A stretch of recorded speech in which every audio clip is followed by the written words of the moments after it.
Hey, my handsome ladies and gentlemen, this is Shmeaty. Welcome back to the channel, or welcome if you're new. We've got a battle submission from friend of the channel, PV Potato, as he's going to be making his case for what he believes is the better parabolic charge user in the Open Great League, that being Bellybolt. Bellybolt does have a pretty sizable stat product and can boost that stat product substantially, and of course, does have access to Thunder Shock and straight 5 pacing for those parabolic charges as well. So let's go ahead and take a look at what it can do.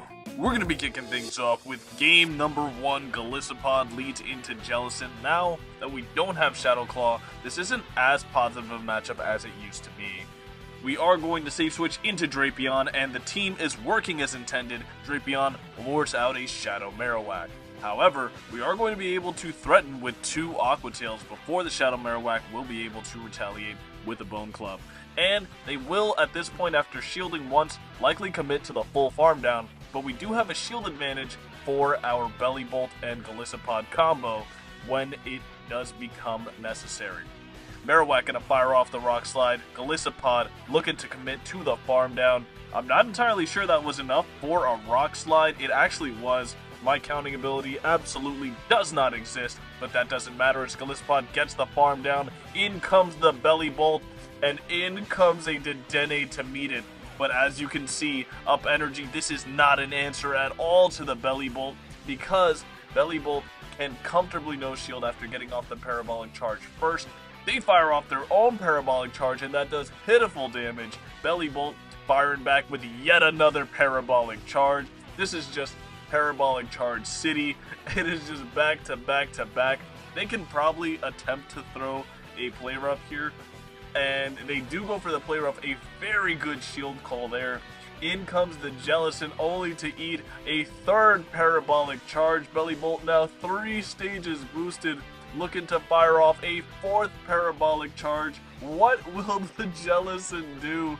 This one gonna connect onto the Jellicent, getting them very low. And at this point, who needs shields when you are +4 in defense? Evidently not Bellybolt. They're going to be able to connect with 1 further move, but we are +4 in our defense, so the Surf does not even KO. We're able to bank the parabolic charge for later, go for the maximum BM, switch into the Golisopod, undercharge fully, looking to get a little bit of farm. In comes Dedenne, and our move unfortunately does not show up. Looking to shake off that very undeserved loss in the next game. We are going to lead Golisopod into an absolute relic of the past in Altaria, but this relic of the past kind of isn't good for our team to see. We are going to safe switch, of course, into Drapion, fire off the Crunch on 5, but it's caught onto Toxapex.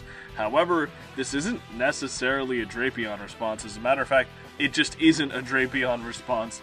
Even from this range, Drapion can likely no-shield a Brine and still win this matchup, and that's exactly what Potato is looking to do. The Brine does absolutely pitiful baby boy damage, and now, speaking of baby boy damage, we're going to fire off the Aqua Tail at the back-to-back here, so if Toxapex wants switch advantage, they will have to shield twice, as we do have the back-to-back, and that wasn't a CMP tie. Looks like Toxapex is intent on doing just that for switch advantage, and then concede switch advantage after going down 2 shields. Azu is going to be met with the Bellybolt, and here, this is always going to be where Bellybolt will commit the shield. Reason being is because this is going to be the move that evidently will do the least amount of damage. So, Parabolic Charge lands onto the Azumarill. That damage is pretty insane for a move that guarantees a defense boost. In case you guys were wondering, for just a little bit of comparison's sake, Parabolic Charge has the same stats, meaning the same damage and energy cost as Crunch, but instead of a 20% chance to lower your opponent's defense, you have a 100% chance of boosting your own. Zap Cannon onto the Altaria. Altaria should be looking for the top left button, but it seems they haven't found it quite yet. They are going to fire off the Sky Attack that does about 7 damage to the Bellybolt, and they realize they can't win the game. GG's. We've got a massive Core Breaker in the next game. This Pokemon is notorious on this channel for being bad, but it is going to be a Dunsparce leading into our Golisopod. Unfortunately, this Pokemon has super effective coverage to hit our entire team, so Golisopod is going to stay in and look to play this matchup out. They are going to fire off a Rock Slide, and the Rock Slide does do a respectable amount of damage onto Golisopod, but we are easily able to take that damage. Now we are going to build up to just before their next Rock Slide, as it is 4-3 pacing, firing off the Aqua Jet. Aqua Jet onto the Dunsparce, leaves them on 1 HP. They were able to preserve the Dunsparce in the back. As you see, they have 3 Pokeballs remaining on the top right. In comes a Talonflame, but it's a simultaneous switch out. But fortunately, this Simul is in our favor. We are going to bring in the Drapion, be able to grab a shield with Aqua Tail number 1, but now we're already at Aqua Tail number 2. Talonflame opts to not shield it. This is probably fine by us because what we need here is energy on our Bellybolt. Bellybolt comes in with now a shield advantage, and this is always going to be where we commit our shield.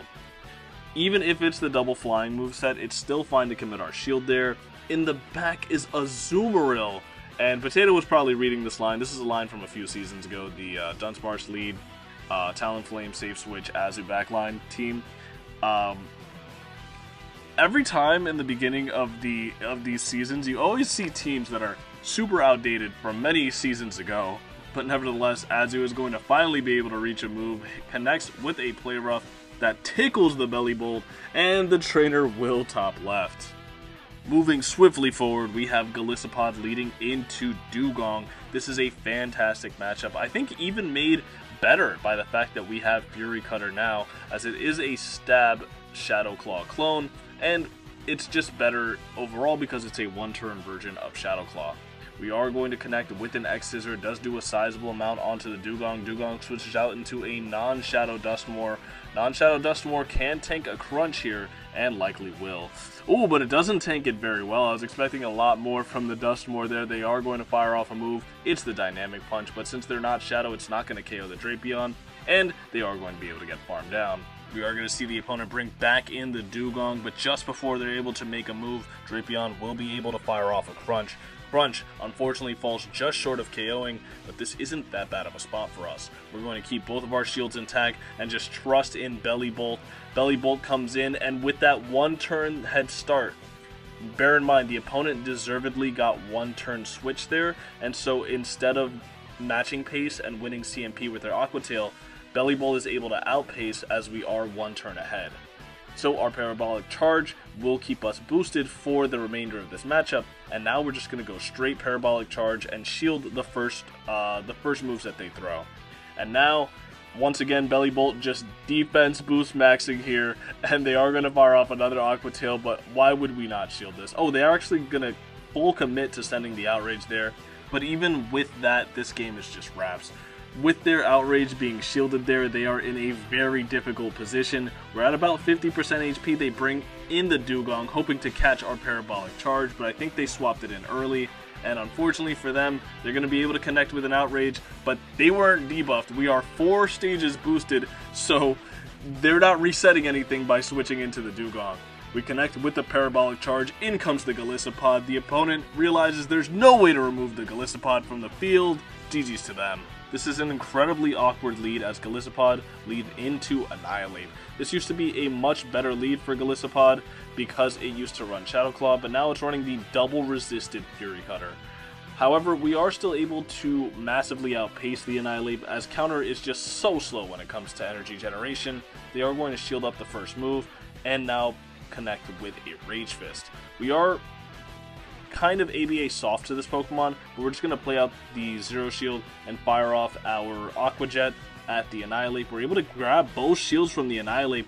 In comes the Bellybolt, and now we are just going to shield up and probably throw our Parabolic Charge immediately here. They are going to make a catch onto Sandslash. I would imagine this is an Alolan Sandslash, and indeed it is. I'm not sure if anybody has ever brought in a Kanto Sandslash into the Open Great League this season, but they did bring the Alolan variety here. They're going to be able to fire off the Drill Run, but that just allows us to get so much of an energy head start. Potato intelligently farming up to when they get the Ice Punch, but not the Drill Run. And now, we're comfortable taking the Ice Punch because we won't get KO'd there, and we've Thundershocked them into a range where the Parabolic Charge will KO.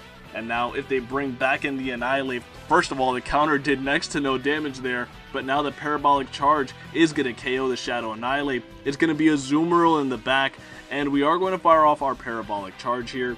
Debatable if we could have made the Zap Cannon. I think not, but that Parabolic Charge damage means that Azu, who's usually a good sponge for Drapion Energy, is no longer going to be a good sponge for Drapion Energy. They fire off the Play Rough, that's just not nearly enough damage, and now the Crunch gonna land onto the Azumarill. Azumarill doesn't get debuffed, but it doesn't matter. We throw 4 further Poison Stings and the Crunch, going for the full undercharge BM just in case the opponent sees this video, but GG's to them regardless. Getting into the next one, we've got Golisopod leading into Dedenne. Dedenne is probably one of my least favorite buff Pokemon this season. I'll probably make a video about it. I tried to earlier in the season, but we've got a little bit of a surprise coming later on as to why I haven't had any videos done. Don't worry, we'll be back this week. Parabolic Charge lands onto our Drapion. In comes Cradily, and Cradily is on Acid here, so this actually kind of is a little worse because Bullet Seed has even less fast move pressure, but they charge to their move slower, and they are forced to throw immediately or we would make another Crunch. But that's to our advantage because we get the Cradily out, and we have super effective fast move pressure with our Fury Cutters here. We should be able to just commit to a 1-shield farm down from this range. Rock Tomb is going to debuff our attack, but looks like it's not going to debuff it quite enough, as we are able to get that farm down onto Cradily. Opponent brings in Jellicent, we counter with our Bellybolt. They're going to bring back in their Dedenne. Dedenne is going to be reaching for a Play Rough, but not before they're hit with a Parabolic Charge on our side. They're going to fire off a move here. We're just going to commit a shield. And from this point, honestly, the opponent should realize that a double boosted Bellybolt is going to be a top leftable offense. They do, and we're going to be moving on to the next game, where it will be a Gliggar leading into our Golisopod. This is a fine lead for Golisopod, all things considered, because we actually pace the same 10 turns to both an Aqua Jet and a Aerial Ace from the Gliggar, and it is going to be the CMP tie. That Aqua Jet does a ridiculous amount of damage. That was a Shadow Gliggar. I don't think they can comfortably no-shield. We comfortably no-shield the Aerial Ace, and now in comes our Drapion to force a shielding decision or a KO onto the Gliggar with our Aqua Tail. They are going to once again CMP tie us, and we're just going to go ahead and let whatever this is go. It's just going to be an Aerial Ace. They didn't really build up, and now they're going to safe switch into their own Drapion. This is pretty nice for us, as we're going to be able to connect with an Aqua Tail before they are, but they can get a Aqua Tail off on us here before we're able to throw our energy. Down goes our Drapion, most likely, and here we have a decision to make. We are now going for the Bellybolt. Bellybolt is going to, of course, shield up this first move, as Parabolic Charge is a truly stupid move that needs to be nerfed immediately. Parabolic Charge onto the Drapion will be enough to pick up the knockout if they don't decide to shield it, and they don't decide to shield it. They bring in their Gliggar, and this is not looking too good if you're the opponent. We're going to fire off our Parabolic Charge, and we are now 2 stages boosted. Gliggar goes down. In the back, they have a Shadow Blastoise, and there is just no longer a win con for our opponent. We're going to fire off the Parabolic Charge, grabbing the shield from the Shadow Blastoise. Blastoise looking to double up on moves here, and unfortunately, we don't even need to hit all the bubbles. Parabolic Charge is going to nearly pick up the one-shot. We are now 4 stages boosted, so we do not have to shield anything from this Blastoise. It could have been an Earthquake, we would have lived it just fine. GG's to this trainer. Shmeaty, Blastoise doesn't get Earthquake in this game. Listen, man, it was a joke. Oh my god. Anyway, we're going to lead our Golisopod into an Acid Toxitricity newly buffed. They are going to be able to fire off a move on 5 here. This could only be a Discharge or a Power Punch at worst. However, Unfamiliarity with the count is going to have Potato put up a shield. We're going to fire off a Crunch on to the Golisopod that comes in to greet us. And now from this range, we should be able to live whatever move the Golisopod throws. Aqua Jet is the more efficient move to go for. Unfortunately, this would provide them a pretty sick farm down if they decide to commit shields here. They're not going to commit any shields. We get the Aqua Tail off. In comes Toxitricity, looking for a pretty realistic acid farm down. They are going to shield up, and in comes the boy Bellybolt. They're going to be able to fire off a move here, and we are going to no-shield it, as it's at worst going to be an electric type move. That Bellybolt should be able to live very comfortably. We're going to fire off our parabolic charge, start getting our defense boosted up. They're going to no-shield it, but that's okay by us. We kind of want them to no-shield there because we just want that damage on this Toxicity to get it off the field. They are going to continue to fire off moves here, and another parabolic charge is reached. The Toxicity decides to let it go, but they have a Jellicent in the back. Oh no, somebody, who's gonna tell them? We see a catch attempt from Potato. Unfortunately, not a successful one. We're going to be able to look to land a parabolic charge onto this Jellicent. We should be able to grab the final shield with this move, as they know that our lead was the Golisopod. They're going to fire off a move. It is the Surf, and Surf, even at +1 in our defense, is going to be enough to KO. In comes Golisopod, and it's now all up to this. Shadow Ball lands, is going to do a sizable amount. Unfortunately here, I think we're just a little bit cooked. They're going to be able to reach a further Shadow Ball here, and Shadow Ball will be more than enough to KO. As so much so that even a Surf KOs. GG's to this trainer. Getting into the next game, it's going to be our Fury Cutter Golisopod into a Charizard. Not the best lead ever. We are going to switch out, as our Fury Cutter fast move pressure is a little bit non-existent, as it is double resisted by Charizard. Very good play by the opposing trainer. They catch our Aqua Tail onto their Blastoise. Blastoise is going to be able to retaliate with a Hydro Cannon, and we are going to have to shield here, as I believe we would get rollouted down if we didn't. 4 more Poison Stings, and we're going for an Aqua Tail bait onto the Blastoise. Is it going to pay off? Aqua Tail doesn't quite yet grab the shield, but we play into the CMP tie with our Crunch, and we have now gotten them into Crunch range. Crunch KOs the Blastoise, maybe not anticipating that we had as much energy as we did.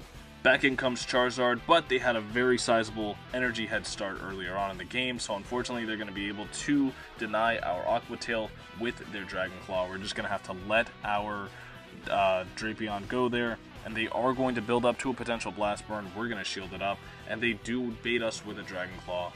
We are going to build up, and now hopefully not get Blast Burned, but this should only be a Dragon Claw. It is just a Dragon Claw. In comes a Jellicent in the back yet again. Jellicent is the scourge of this season. Everybody's running it because it is a Bug Bite resist, or I guess a Bug type resist, realistically. Parabolic Charge number 2 grabs the second shield. We're not able to get farmed down. This is so much bulk on our side here. Parabolic Charge number 3 lands onto the Jellicent, and that is enough chip damage where our Golisopod is going to be easily able to handle this Jellicent in a matchup it wouldn't otherwise be able to. We are going to now play into the winning CMP tie. Aqua Jet onto the Jellicent will pick up the knockout. GG's to this trainer. We've now made it to the final game of the video, and it's going to be Golisopod leading into Ledian. Ledian, of course, a beneficiary of the Bug Bite buff, but that is going to look a lot more like Bug Breath to me. I don't know if you're watching this, buddy. Shoutouts to you for the Bug Breath.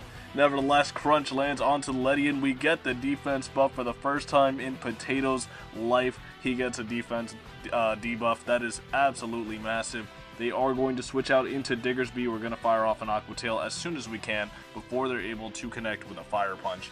Aqua Tail onto the Diggersby. They're going to continue to farm, and now we're going to fire off another Aqua Tail, correctly building up as much energy as we can before getting taken out with the Quick Attack Fast Move Pressure. I respect the play there. They're going to bring in the Golisopod now, or rather we are going to bring in the Golisopod here. Fire Punch lands onto the Golisopod, but just not a lot of damage. When Diggersby's up against a water and bug type, I've noticed it is pretty miserable. Even if it has a massive energy lead like it did there, we are going to see them switch in their Tentacruel as we switch in our Bellybolt, and this Tentacruel is in a world of pain. Parabolic Charge getting shielded by the Tentacruel, and of course, we are a Parabolic Charge user. Why would we not shield the first? We're going to shield the first move. It's the Skull, does not get the debuff, so this next Parabolic Charge is going to land for 100% of its normal damage if they don't decide to shield it, and they don't. They're going to fire off a move here, but we are now easily able to live anything the Tentacruel throws. They are going to go 0 for 2 on the debuffs. That is absolutely tragic. That really makes me sad when it happens to me, so I felt that, trainer. They are going to bring in the Ledian. Ledian gets rocked by the parabolic charge. GG's to this trainer. If you made it to this point in the video, thanks so much for watching. Bellybolt is a very underrated pick, and I feel like will be starting to pop up a lot more in the Open Great League and definitely the Open Ultra League. So make sure you're grinding the spawns for Tadbulb, as it is the pre-evolution to Bellybolt, of course, and is very, very solid this season. Hopefully this has given you a glimpse at just how strong Parabolic Charge is. It needs to be nerfed immediately. But with all that being said, thanks once again so much for watching. I've been Shmeaty. I hope to see you all again next time. And have a good rest of your day. See ya.